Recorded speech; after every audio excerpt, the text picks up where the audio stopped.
They met on a rooftop, not metaphorically, but literally. She worked in an office on the top floor of a 20-story building, and he came there because he wanted to see the city turn on its lights when no one was watching. The security guard wouldn't let him onto the observation deck, and she had just stepped out to get some air after a work emergency. "You're not allowed to be here," she said, leaning against the parapet. "I know," he replied, not turning around. "That's why I'm here." She should have called security. Instead, she handed him her coffee, because there was something in his voice that didn't tolerate solitude, even when a person had chosen it themselves. His name was Yen. He was an architect who hated building. "I create cages for people," he smirked that night. "And I live in the biggest cage of all, my own head." Her name was Asia. She tested video games and believed reality was too overrated to take seriously. They were opposites that fit together perfectly along the edges of a puzzle. He spoke in complex metaphors. She used short, precise phrases. He could spend hours staring at a blueprint, unable to choose between two lines. She made decisions in a second, but could never explain why. A month into their relationship, one of their friends said, "You're a strange couple. He lives in the future. You live in the present.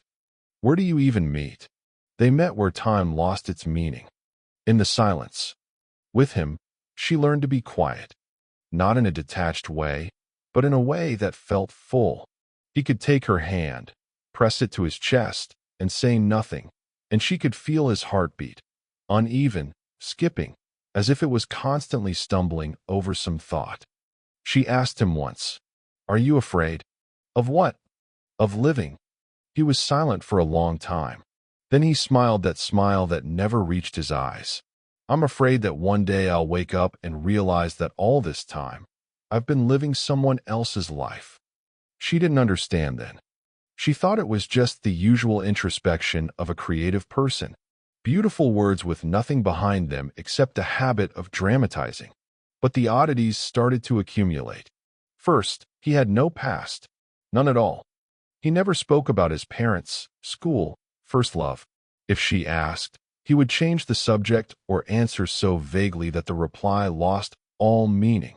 "I'm from nowhere," he said once. She decided it was a painful topic and stopped asking.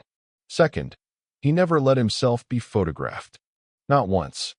If she took out her phone, he would gently move her hand away or turn his head.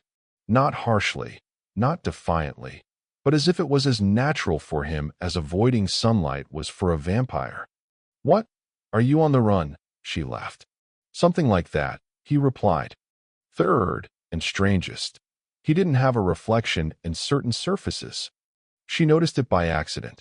They were standing in front of a shop window late one evening. The light was such that the glass acted like a mirror. She saw herself.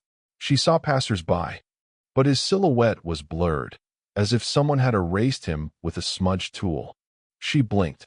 The reflection returned. She decided it was a trick of the light, her own fatigue, too many hours staring at a monitor. But the unease lingered. She started noticing. In dark windows, on polished table surfaces, on the smooth metal of elevator doors, he would appear, then vanish, as if reality couldn't decide whether he actually existed. She was afraid to ask, because if he confirmed her fears, she would either have to run away or admit that she herself was losing her mind.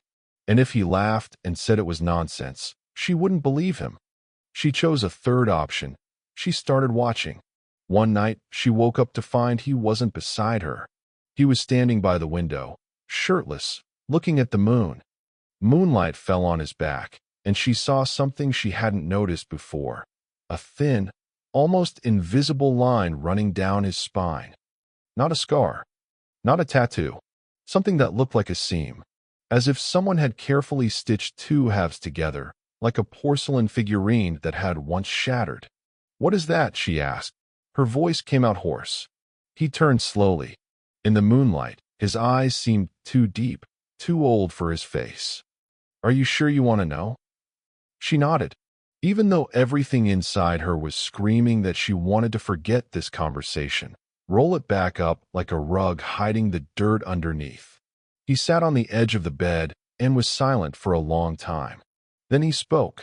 His voice was steady, as if he wasn't talking about himself, but reading from someone else's book. 8 years ago, I died. Clinical death. An accident on a construction site. They brought me back, but not all the way. She stopped breathing. The doctors told my parents I'd be a vegetable, that my brain wouldn't recover. They turned off the machines. But I didn't leave. I just didn't know where to go. And then my body, it started working again. 3 days later. But something went wrong. He raised his hand toward the light. His palm looked ordinary, alive, but in the half-darkness it seemed translucent. I'm not sure I'm actually me. Sometimes I feel like I'm a copy. A very good copy. With memories, with emotions, with habits. But somewhere on a level that no instrument can measure, I'm not there. I don't reflect everywhere. Because what should be reflecting is the one who was. And he's gone. There's only this. He gestured to his own body. And you, she said quietly. And me, he agreed. But I don't know who that me is. And every time I look at you, I'm afraid that one day you'll look at me and see emptiness. Not a person who loves you, but just a shape that learned how to pretend. She cried. Not from fear, from the realization that all this time, he had been living with this. With a question that could never be asked out loud. With the horror of being unreal. With the quiet madness of a man who remembers his own death but can't prove his resurrection. I don't know what to do with this, she said. I don't know how to help you. There's no way, he answered. You already have. You look at me and you don't look away. Even when I don't reflect. So maybe I do exist after all. She wanted to say something important, but the words got stuck in her throat. She just held him, pressing her cheek to his chest, listening to his heartbeat. Uneven, skipping, as if it was constantly stumbling over something. 6 months passed. They still met in the silence, drank coffee on the rooftop, argued about whether video games counted as art. But something had changed. She began to notice that he didn't just disappear from reflections. Sometimes he disappeared from her memory. She would look at him and suddenly couldn't remember the color of his eyes. She knew they were gray, but in that moment she saw green. A minute later, gray again. She would stop recognizing his face for a second, for 2 seconds, and each time panic would wash over her. What if this time was the last? What if she blinked and he wasn't there? Not because he left, but because she stopped remembering him. She started keeping a journal. She wrote down details. What he was like today, what he said, how he smiled. Every morning she would reread it to reassure herself. He exists. He was there yesterday. So he is here today. One morning she woke up, opened the journal, and saw empty pages. All the entries had vanished, as if they had never been written. She jumped up, ran into the living room. He was sitting on the sofa, drinking coffee, reading a book. You? She began. What? He looked up. She wanted to ask, are you real? But the words wouldn't come, because she suddenly realized she didn't know which answer she wanted to hear. If he said yes, she wouldn't believe him. If he said no, then what? Run. Stay. Go mad alongside him. She sat down next to him and took his hand. His hand was warm. His pulse was uneven. Nothing, she said. I just wanted to make sure you were here. He smiled. That same smile that never reached his eyes. I'm here, he said. As long as you remember me.